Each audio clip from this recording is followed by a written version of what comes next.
Hello and welcome to another trading video tutorial using 0x leverage. Today we're going to be opening up a trade as simple as pasting a contract address into the actual bot. Then you make sure that your first wallet is the one that you are using. It is your leverage trading wallet. You can see that your settings are set here. There's another video on setting your settings. Go to the leverage menu.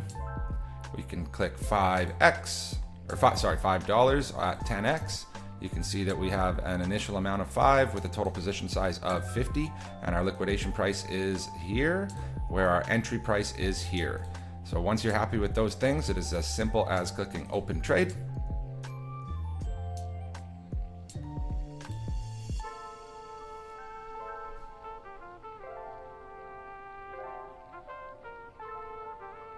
Tokens approved, we can go to track lev.